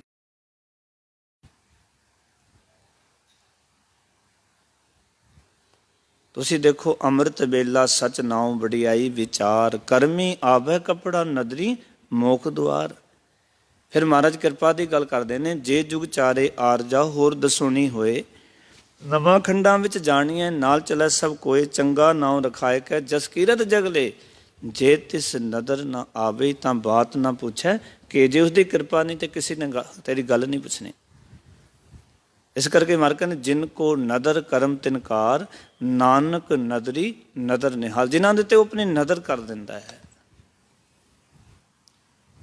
ਪਰ ਇੱਕ ਦਾਸ ਬੇਨਤੀ ਕਰੇ, ਮਾਲਕ ਜਦੋਂ ਨਦਰ ਕਰਨ ਤੇ ਆਉਂਦਾ, ਉਹ ਨਹੀਂ ਵੇਖਦਾ ਕਿ ਇਸਦੀ ਬਿਰਤੀ ਕੀ ਹੈ, ਇਹ ਵਿਕਾਰੀ ਹੈ, ਪਾਖੰਡੀ ਹੈ, ਇਹ ਕੌਣ ਹੈ। ਅਸੀਂ ਵਿਤਕਰਾ ਕਰਦੇ ਹਾਂ, ਪਰਮਾਤਮਾ ਕੋਈ ਵਿਤਕਰਾ ਨਹੀਂ ਕਰਦਾ। ਇਸ ਕਰਕੇ ਮੈਂ ਇੱਕ ਵਿਚਾਰਧਾਰਾ ਤੁਹਾਡੇ ਸਾਹਮਣੇ ਤਾਂ ਰੱਖੀ ਸੀ ਵੀ ਗੁਰੂ ਨਾਨਕ ਪਾਤਸ਼ਾਹ ਉਹਨਾਂ ਲੋਕਾਂ ਕੋਲ ਹੀ ਗਏ ਜਿਹੜੇ ਲੋਕ ਮਾੜੇ ਕਰਮ ਕਰਦੇ ਸਨ। ਭਾਵੇਂ ਉਹ ਵੱਡੇ ਵੱਡੇ ਰਾਖਸਸ ਹੋਣ, ਭਾਵੇਂ ਉਹ ਵੱਡੇ ਵੱਡੇ ਐਸੇ ਪੁਜਾਰੀ ਹੋਣ ਕਲਯੁਗੀ ਪਾਂਡੇ ਵਰਗੇ, ਭਾਵੇਂ ਉਹ ਜਾਦੂਗਰਨੀਆਂ ਹੋਣ ਬੰਗਾਲ ਦੀਆਂ ਜਿਹੜਾ ਕਿ ਬੰਦੇ ਨੂੰ ਭੇਡੂ ਬਣਾ ਲੈਂਦੀਆਂ ਸਨ। ਗੁਰੂ ਸਾਹਿਬ ਨੂੰ ਕੀ ਵਾਸਤਾ ਸੀ ਉਹਨਾਂ ਨਾਲ? ਪਰ ਨਹੀਂ, ਉਹਨਾਂ ਨੂੰ ਦੱਸਿਆ ਜੀਵਨ ਦਾ ਇਹ ਮਕਸਦ ਨਹੀਂ ਹੈ। ਜੀਵਨ ਦਾ ਮਕਸਦ ਤਾਂ ਰੱਬ ਨੂੰ ਮਿਲਣਾ ਹੈ, ਪਰਮਾਤਮਾ ਦੇ ਨਾਲ ਸਾਂਝ ਬਣਾਉਣੀ ਹੈ। ਜੀਵਨ ਦਾ ਮਕਸਦ ਇਹ ਨਹੀਂ ਹੈ, ਕਰਮਕਾਂਡ ਜੀਵਨ ਦਾ ਮਕਸਦ ਨਹੀਂ ਹੈ। ਸੱਜਣ ਠੱਗ ਨੂੰ ਦੱਸਿਆ, ਕਲਯੁਗੀ ਪਾਂਡੇ ਨੂੰ ਦੱਸਿਆ ਕਿ ਇਹ ਨਫ਼ਰਤ ਜਿਹੜੀ ਹੈ ਕਿਉਂ? ਕਿਉਂਕਿ ਜਿਹੜਾ ਬਲੀ ਗੰਧਾਰੀ ਸੀ ਉਹ ਇਸ ਕਰਕੇ ਹੀ ਤਾਂ ਤਪ ਕਰ ਰਿਹਾ ਸੀ ਕਿਉਂਕਿ ਉਸਨੇ ਕਿਹਾ ਵੀ ਇਸ ਨਗਰ ਦੇ ਲੋਕ ਚੰਗੇ ਨਹੀਂ ਹਨ। ਮੈਂ ਚਾਹੁੰਦਾ ਕਿ ਮੈਂ ਇਤਨਾ ਜਪ ਤਪ ਕਰਾਂਗਾ, ਉਹ ਇਸ ਵਾਸਤੇ ਕਰ ਰਿਹਾ ਕਿਉਂਕਿ ਇਸ ਨਗਰ ਦਾ ਬੇੜਾ ਗਰਕ ਹੋ ਜਾਏ, ਸਾਰੇ ਲੋਕ ਜਿਹੜੇ ਨੇ ਉਹ ਤਬਾਹ ਹੋ ਜਾਣ। ਗੁਰੂ ਸਾਹਿਬ ਕਹਿੰਦੇ ਇਸ ਨਗਰ ਵਿੱਚ ਸਾਰੇ ਮਾੜੇ ਨਹੀਂ ਹਨ। ਇਸ ਕਰਕੇ ਹੀ ਭਾਈ ਮਰਦਾਨਾ ਜੀ ਨੂੰ ਭੇਜਿਆ, ਦੇਖ ਅਸੀਂ 2 ਰੁਪਏ ਦੇ ਕੇ ਭੇਜਦੇ ਹਾਂ, ਇਸ ਨੂੰ ਪਤਾ ਲੱਗ ਜਾਵੇਗਾ ਕਿ ਨਗਰ ਦੇ ਲੋਕ ਚੰਗੇ ਹਨ ਜਾਂ ਮਾੜੇ। ਭਾਈ ਮਰਦਾਨੇ ਨੂੰ ਕਿਹਾ, ਪੇਪਰ ਤੇ ਲਿਖ ਦਿੱਤਾ 1 ਰੁਪਏ ਦਾ ਸੱਚ ਤੇ 1 ਰੁਪਏ ਦਾ ਝੂਠ ਲੈ ਕੇ ਆ, ਇਹ ਸਮੱਗਰੀ ਲੈ ਕੇ ਨਗਰ ਵਿੱਚੋਂ। ਹੁਣ ਜਦੋਂ ਭਾਈ ਮਰਦਾਨਾ ਜੀ ਜਾਂਦੇ ਨੇ ਤਾਂ ਨਗਰ ਦੇ ਵਿੱਚੋਂ ਐਸਾ ਵੀ ਦੁਕਾਨਦਾਰ ਮਿਲਿਆ ਜਿਸ ਨੇ 2 ਰੁਪਏ ਆਪਣੇ ਕੋਲ ਲੈ ਲਏ ਔਰ ਸੌਦਾ ਦੇ ਦਿੱਤਾ ਉਸ ਪੇਪਰ ਤੇ ਲਿਖ ਕੇ ਕਿ ਮਰਨਾ ਸੱਚ ਤੇ ਜੀਵਨਾ ਝੂਠ। ਗੁਰੂ ਸਾਹਿਬ ਕਹਿੰਦੇ ਦੇਖ ਤੇਰੇ ਨਗਰ 'ਚ ਐਸੇ ਬੰਦੇ ਵੀ ਬੈਠੇ ਨੇ ਜਿਨ੍ਹਾਂ ਨੂੰ ਇਹ ਸੋਚੀਏ ਕਿ ਮਰਨਾ ਸੱਚ ਹੈ ਔਰ ਜੀਵਨਾ ਝੂਠ ਹੈ। ਹੁਣ ਤੂੰ ਦੱਸ, ਤੂੰ ਕਹਿੰਦਾ ਵੀ ਸਾਰੇ ਨਗਰ ਨੂੰ ਮੈਂ ਗਰਕ ਕਰਨਾ ਚਾਹੁੰਦਾ। ਮਹਾਰਾਜ ਨੇ ਸਿੱਧੇ ਮਾਰਗ ਤੇ ਪਾ ਦਿੱਤਾ, ਉਹਦੇ ਹੰਕਾਰ ਨੂੰ, ਮਾਣ ਨੂੰ ਤੋੜਿਆ। ਔਰ ਗੁਰੂ ਸਾਹਿਬ ਨੇ ਕਿਹਾ ਨਹੀਂ ਭਾਈ, ਇਹ ਭੁਲੇਖੇ 'ਚ ਨਹੀਂ ਪੈਣਾ ਚਾਹੀਦਾ। ਸਗੋਂ ਜਦੋਂ ਪਰਮਾਤਮਾ ਨਦਰ ਕਰਦਾ ਹੈ ਤਾਂ ਉਹ ਕੋਈ ਰੂਪ ਰੰਗ ਨਹੀਂ ਦੇਖਦਾ। ਇੱਕ ਪਾਵਨ ਸ਼ਬਦ ਤੁਸੀਂ ਪੜ੍ਹਦੇ ਹੋ ਟੋਡੀ ਰਾਗ ਦੇ ਵਿੱਚ, ਐਸੋ ਗੁਣ ਮੇਰੋ ਪ੍ਰਭ ਜੀ ਕੀਨ, ਪੰਚ ਦੋਖ ਅਰ ਅੰਗ ਰੋਗ ਇਹ ਤਨ ਤੇ ਸਗਲ ਦੂਰ ਕੀਨ। ਤੇ ਮਹਾਰਾਜ ਕਹਿੰਦੇ ਨੇ ਬੰਧਨ ਤੋਰ ਛੋਰ ਵਿਖਿਆਤੇ, ਗੁਰ ਕੋ ਸ਼ਬਦ ਮੇਰਾ ਹੀਰਾ ਦੀਨ, ਰੂਪ ਅਨਰੂਪ ਮੋਰ ਕਛ ਨਾ ਵਿਚਾਰਿਓ। ਨਹੀਂ ਦੇਖਦਾ ਪਰਮਾਤਮਾ ਸੁਚੱਜਾਪਣ ਤੇ ਕੁਚੱਜਾਪਣ, ਮੈਂ ਕਿਤਨਾ ਕੁਚੱਜਾ ਕਿਤਨਾ ਸੁਚੱਜਾ, ਜਿੰਨਾ ਨਜ਼ਰ ਕਰਨ ਤੇ ਆਏਗਾ ਉਹ ਕੁਛ ਨਹੀਂ ਦੇਖੇਗਾ। ਰੂਪ ਅਨਰੂਪ ਮੋਰੋ ਕਛ ਨਾ ਵਿਚਾਰਿਓ, ਪ੍ਰੇਮ ਗਇਓ ਮੋਹੇ ਹਰ ਰੰਗ ਪੀਨ। ਜਿਸ ਤਰ੍ਹਾਂ ਮੈਂ ਸਮਝ ਲਾਂਗਾ ਵੀ ਸੱਚੇ ਪਾਤਸ਼ਾਹ ਮੈਂ ਖੋਟਾ, ਬਸ ਉਸਦੇ ਅੱਗੇ ਤਾਂ ਕਹਿਣ ਦੀ ਲੋੜ ਹੈ ਮੈਂ ਖੋਟਾ ਹਾਂ। ਖੋਟੇ ਸੰਗ ਖਰੇ ਕਰ ਦਿੰਦਾ ਮਾਲਕ, ਖੋਟਿਆਂ ਨੂੰ ਵੀ ਪਵਿੱਤਰ ਕਰ ਦਿੰਦਾ। ਉਹਦੇ ਵਿੱਚ ਐਡੀ ਤਾਕਤ ਹੈ ਪਰਮਾਤਮਾ ਵਿੱਚ। ਕੋਈ ਮੰਨ ਤਾਂ ਲਵੇ ਵੀ ਸੱਚੇ ਪਾਤਸ਼ਾਹ ਮੇਰੇ ਵਿੱਚ ਇਹ ਗਲਤੀਆਂ ਨੇ, ਮੇਰੇ ਵਿੱਚ ਇਹ ਖਾਮੀਆਂ ਨੇ। ਕੋਈ ਕਹਿ ਤਾਂ ਦੇਵੇ ਸੱਚੇ ਪਾਤਸ਼ਾਹ ਵੀ ਗਈ ਬਹੋੜ ਬੰਦੀ ਛੋੜ, ਨਿਰੰਕਾਰ ਦੁਖਦਾਰੀ, ਕਰਮ ਨਾ ਜਾਣਾ ਧਰਮ ਨਾ ਜਾਣਾ, ਲੋਭੀ ਮਾਇਆ ਤਾਰੀ। ਕਹਿ ਤਾਂ ਦੇਵੇ ਸੱਚੇ ਪਾਤਸ਼ਾਹ ਮੈਂ ਤਾਂ ਲੋਭ ਕਰਕੇ ਤੇਰੇ ਕੋਲ ਆਇਆ, ਤੇਰੇ ਨਾਲ ਮੇਰਾ ਕੋਈ ਵਾਸਤਾ ਨਹੀਂ ਹੈ। ਪਰ ਹੁਣ ਦੱਸ ਮੈਂ ਕੀ ਕਰਾਂ ਵੀ ਮੈਂ ਤਾਂ ਲੋਭ ਕਰਕੇ ਤੇਰੇ ਕੋਲ ਆਉਣਾ, ਪਰ ਨਾਮ ਪਰਿਓ ਭਗਤ ਗੋਬਿੰਦ ਕਾ। ਲੋਕ ਕਹਿੰਦੇ ਨੇ ਗੁਰੂ ਨਾਨਕ ਦਾ ਸਿੱਖ ਹੈ। ਹੁਣ ਸਿੱਖ ਤਾਂ ਮੈਂ ਬਣਿਆ ਨਹੀਂ ਅਜੇ, ਕੋਈ ਤੇਰਾ ਪਿਆਰਾ ਬਣਿਆ ਨਹੀਂ ਅਜੇ ਮੈਂ। ਲੋਕ ਪਰ ਕਹਿੰਦੇ ਜਦੋਂ ਮੈਂ ਤੇਰੀ ਦਹਿਲੀਜ਼ ਤੇ ਆਉਂਦਾ ਹਾਂ, ਤੇਰੇ ਸਰ ਜ਼ਮੀਨ ਤੇ ਆਉਂਦਾ ਹਾਂ, ਤੇਰੇ ਦਰ ਵੱਲ ਚੱਲਦਾ ਹਾਂ, ਲੋਕ ਕਹਿੰਦੇ ਗੁਰੂ ਨਾਨਕ ਦਾ ਸਿੱਖ ਜਾ ਰਿਹਾ। ਪਰ ਸੱਚਾਈ ਹੈ ਬਾਪੂ ਵੀ ਕਰਮ ਨਾ ਜਾਣਾ ਧਰਮ ਨਾ ਜਾਣਾ, ਲੋਭੀ ਮਾਇਆ ਧਾਰੀ। ਮੈਂ ਲੋਭ ਕਰਕੇ ਤੇਰੇ ਕੋਲ ਆਉਣਾ, ਜ਼ਰੂਰਤਾਂ ਸੰਸਾਰ ਪੂਰੀ ਨਹੀਂ ਕਰਦਾ ਤੇ ਦੁਖੀ ਹੋ ਕੇ ਤੇਰੇ ਕੋਲ ਆ ਜਾਣਾ। ਉਸਨੂੰ ਇਹ ਤੇ ਮਾਰਨ ਕਿਹਾ ਕਿ ਆਪਣੇ ਲੋਭ ਕੋ ਕੀਨੋ ਉਮੀਦ। ਗੁਰੂ ਅਰਜਨ ਦੇਵ ਜੀ ਪਿਤਾ ਕਹਿੰਦੇ ਨੇ ਹੇ ਸਤਿਗੁਰੂ ਤੇਰੇ ਨਾਲ ਮੇਰਾ ਕੋਈ ਵਾਸਤਾ ਨਹੀਂ, ਮੈਂ ਆਪਣੇ ਲੋਭ ਵਾਸਤੇ ਤੈਨੂੰ ਆਪਣਾ ਮਿੱਤਰ ਬਣਾ ਲਿਆ। ਜਿੱਥੇ ਲੋਭ ਕਿਤੇ ਪੂਰਾ ਨਾ ਹੋਵੇ ਉਹ ਲੋਭ ਤੂੰ ਪੂਰਾ ਕਰ ਦਿੰਦਾ। ਹੁਣ ਜਿਹੜਾ ਇਹ ਗੱਲ ਮੰਨ ਲਵੇ कि हम मैले तुम उजल करते, हम निर्गुण तुम दाता, हम मूर्ख तुम चतुर सियाने, तुम सर्व कला का ज्ञाता माधो, हम ऐसे तू ऐसा, हम पापी तुम पाप खंडन, नीको ठाकुर देसा। सच जानना कोई कहवे तो सही आके गुरु नानक दे घर दे विच कि करम ना जाना धर्म ना जाना, लोभी माया तारी, नाम परियो भगत गोबिंद का, ये राखो पैज तुम्हारी। हुण मेरा नाम भगत पै गया, मैं भगत है नहीं हाँ, मैं तो पाखंडी हाँ, बगला बिरती का मालक हाँ, मेरे भी सारे ही औगुण ने। ना हूँ जति सती नहीं पढ़िया, मूर्ख मुगदा जन्म पिया हाँ, मैं तो बिल्कुल मूर्ख हाँ, निरोल मूर्ख। पर हुण की करा, लोग तेरा भगत कहते हैं। हुण जे तेरे भगत की किते बेइज्जती हुंदी है, जे मैं कोई माड़ा काम करदा सच्चे पातशाह तो कहणगे भी गुरु नानक। आ देखो अज हो की रहा सी, की कर रहे हैं। गुरु नानक का सिख होवे, नाई की दुकान पर बैठा होवे, लोग कहते गुरु नानक का सिख है। कितना गलत है ना। ਗੁਰੂ ਨਾਨਕ ਦਾ ਸਿੱਖ ਹੋਵੇ, ਬਿਊਟੀ ਪਾਰਲਰ ਤੇ ਬੈਠਾ ਹੋਵੇ, ਕਿਤਨਾ ਗਲਤ ਹੈ। ਲੋਕ ਤਾਂ ਇਹ ਕਹਿਣਗੇ ਵੀ ਸਿੱਖ ਬੈਠਾ ਹੋਇਆ, ਲੋਕ ਇਹ ਤਾਂ ਨਹੀਂ ਕਹਿਣਗੇ ਵੀ ਬੰਦਾ ਬੈਠਾ ਹੋਇਆ, ਕਹਿਣਗੇ ਸਿੱਖ ਬੈਠਾ ਹੋਇਆ। ਇਸ ਕਰਕੇ ਸਾਨੂੰ ਇਹ ਵਿਚਾਰਾਂ ਸੋਚਣੀਆਂ ਚਾਹੀਦੀਆਂ ਨੇ ਕਿ ਕਿਸੇ ਥਾਂ ਤੇ ਅਸੀਂ ਬੈਠਣ ਲੱਗੇ, ਕਿਸੇ ਥਾਂ ਤੇ ਜਾਣ ਲੱਗੇ, ਪਹਿਲਾਂ ਇਹ ਵਿਚਾਰ ਕਰ ਲਈਏ ਵੀ ਬਾਪੂ ਅਸੀਂ ਤੇਰੇ ਦਰ ਦੇ ਹਾਂ। ਕੋਈ ਉਂਗਲ ਕਰੇਗਾ ਤੇ ਬਾਪੂ ਵੱਲ ਉਂਗਲ ਹੋਏਗੀ। ਪੁੱਤਰ ਗਲਤ ਕੰਮ ਕਰਦੇ, ਫਲਾਣੇ ਨੇ ਪੁੱਤ ਨੇ ਇਹ ਕੰਮ ਕੀਤਾ, ਫਲਾਣੇ ਧੀ ਨੇ ਇਹ ਕੰਮ ਕੀਤਾ, ਇੱਦਾਂ ਹੀ ਕਹਿੰਦੇ ਨਾ, ਮਾਂ ਬਾਪ ਨੂੰ ਬਦਨਾਮ ਕਰਦੇ ਲੋਕ। ਪਰ ਜੇ ਸਾਡਾ ਬਾਪ ਗੁਰੂ ਨਾਨਕ ਇਤਨਾ ਵੱਡਾ ਤੇ ਖਿਆਲ ਕਰਿਓ ਪਿਆਰਿਓ, ਫਿਰ ਬਾਪੂ ਦੇ ਵਾਸਤੇ ਆਪਾਂ ਕੀ ਕਰਨਾ ਹੈ? ਕੁਝ ਚੰਗੇ ਕੰਮ ਤਾਂ ਕੀਤੇ ਨਹੀਂ, ਪਰ ਹੁਣ ਇੱਕ ਅਰਦਾਸ ਕਰੀਏ ਸੱਚੇ ਪਾਤਸ਼ਾਹ, ਇਹ ਰਾਖੋ ਪੈ ਤੁਮਾਰੀ, ਹੁਣ ਇੱਜ਼ਤ ਮੇਰੀ ਨਹੀਂ ਹੈ, ਤੇਰਾ ਬੱਚਾ ਹਾਂ, ਤੇਰਾ ਸੇਵਕ ਹਾਂ, ਹੁਣ ਇਹ ਇੱਜ਼ਤ ਵੀ ਤੇਰੀ ਬਣ ਗਈ ਹੈ, ਇਸ ਕਰਕੇ ਮੇਰੀ ਇੱਜ਼ਤ ਨਹੀਂ ਹੈ, ਹੁਣ ਇੱਜ਼ਤ ਤੇਰੀ, ਆਪਣੀ ਇੱਜ਼ਤ ਨੂੰ ਆਪ ਹੀ ਤੂੰ ਰੱਖ ਲੈ। ਹਰ ਜਿਉ ਨਿਮਾਣਿਆ ਤੂੰ ਮਾਣ, ਨਿਚੀਜੀਆਂ ਚੀਜ਼ ਪਰ ਕਰੇ ਮੇਰਾ ਗੋਬਿੰਦ, ਤੇਰੀ ਕੁਦਰਤ ਕੋ ਕੁਰਬਾਨ। ਇਸ ਕਰਕੇ ਅੱਜ ਕਹਿ ਰਹੇ ਨੇ ਸਤਿਗੁਰੂ, ਇੱਥੇ ਪਾਵਨ ਸ਼ਬਦਾਂ ਸਾਨੂੰ ਸਮਝਾ ਰਹੇ ਨੇ। ਧੰਨ ਗੁਰੂ ਨਾਨਕ ਪਾਤਸ਼ਾਹ ਆਖਣ ਲੱਗੇ, ਗੁਰੂ ਅਮਰਦਾਸ ਪਿਤਾ ਮਹਾਰਾਜ ਜਿਹੜੀ ਗੱਲ ਕਰ ਰਹੇ ਸਨ, ਕਹਿੰਦੇ ਕਿਆ ਹੰਸ ਕਿਆ ਬਗਲਾ, ਜਾ ਕੋ ਨਦਰ ਧਰੇ, ਜੇ ਤਿਸ ਭਾਵੈ ਨਾਨਕਾ, ਕਾਗੋ ਹੰਸ ਕਰੇ। ਜੇ ਉਹਨੂੰ ਭਾ ਜਾਏ ਨਾ ਤੇ ਉਹ ਕਾਂ ਨੂੰ, ਬਗਲਾ ਤਾਂ ਕੀ, ਕਾਂ ਨੂੰ ਵੀ ਹੰਸ ਬਣਾ ਦਿੰਦਾ ਹੈ, ਕਾਂ ਨੂੰ ਵੀ ਪਵਿੱਤਰ ਕਰ ਦਿੰਦਾ ਹੈ, ਕਾਂ ਨੂੰ ਵੀ ਉਸ ਦੀ ਆਪਣੀ ਦਰਗਾਹ ਵਿੱਚ ਕਬੂਲ ਕਰ ਲੈਣਾ। ਪਾਓ ਵਿਕਾਰੀ ਤੋਂ ਵਿਕਾਰੀ ਬੰਦੇ ਨੂੰ ਵੀ ਅਕਾਲ ਪੁਰਖ ਵਾਹਿਗੁਰੂ ਜਿਹੜਾ ਹੈ ਉਹ ਆਪਣਾ ਬਣਾ ਲੈਂਦਾ ਹੈ, ਆਪਣਾ ਭਗਤ ਬਣਾ ਲੈਂਦਾ ਹੈ, ਔਰ ਉਸ ਦੇ ਉੱਤੇ ਆਪਣਾ ਬਖਸ਼ਿਸ਼ ਦਾ, ਆਪਣੀ ਮਿਹਰ ਦਾ ਰੱਖਦਾ ਹੈ। ਇੱਕ ਅਰਦਾਸ ਸਾਰੇ ਕਰਕੇ ਜਾਓ ਕਿ ਸੱਚੇ ਪਾਤਸ਼ਾਹ ਸਾਡੇ ਉੱਤੇ ਵੀ ਕਿਰਪਾ ਕਰੋ। ਮੇਰੇ ਹੀਰਾ ਰਤਨ ਨਾਮ ਹਰ ਵਸਿਆ, ਗੁਰ ਹਾਥ ਧਰਿਓ ਮੇਰਾ ਮਾਥਾ, ਜਨਮ ਜਨਮ ਕੇ ਕਲਵਿਖ ਦੁਖ ਉਤਰੇ, ਗੁਰੂ ਨਾਮ ਦਿਓ ਰਿਨ ਲਾਥਾ, ਮੇਰਾ ਕਰਜ਼ਾ ਲਾ ਦਿਓ। ਹੇ ਗੁਰੂ, ਨਾਮ ਦੀ ਦਾਤ ਜਿਵੇਂ ਧੰਨ ਗੁਰੂ ਰਾਮਦਾਸ ਪਿਤਾ ਨੂੰ ਤੁਸੀਂ ਦਿੱਤੀ ਹੈ, ਉਹ ਦਾਤ ਸਾਡੀ ਝੋਲੀ ਵਿੱਚ ਪਾ ਦਿਓ। ਅਸੀਂ ਵੀ ਕਹਿ ਸਕੀਏ ਕਿ ਸੱਚੇ ਪਾਤਸ਼ਾਹ ਸਾਡਾ ਹੁਣ ਕਰਜ਼ਾ ਲੈ ਗਿਆ, ਕਿਉਂਕਿ ਤੇਰੇ ਨਾਮ ਦੀ ਪ੍ਰਾਪਤੀ ਹੋ ਗਈ ਹੈ। ਇਤਨੇ ਬਚਨ ਪ੍ਰਵਾਨ। ਸਾਰਿਆਂ ਦਾ ਬਹੁਤ ਧੰਨਵਾਦ ਜੀ। ਆਇਆਂ ਨੂੰ ਫਤਿਹ ਦੀ ਸਾਨ ਕਰੋ। ਆਖੋ ਜੀ ਵਾਹਿਗੁਰੂ ਜੀ ਕਾ ਖਾਲਸਾ, ਵਾਹਿਗੁਰੂ ਜੀ ਕੀ ਫਤਿਹ। ਵਾਹਿਗੁਰੂ ਸਾਹਿਬ ਜੀ। ਫਿਰਤ ਫਿਰਤ ਪ੍ਰਭਾਇਆ, ਪਰਿਆ ਤੋ ਸਰਨਾਏ, ਨਾਨਕ ਕੀ ਪ੍ਰਭ ਬੇਨਤੀ, ਆਪਣੀ ਭਗਤੀ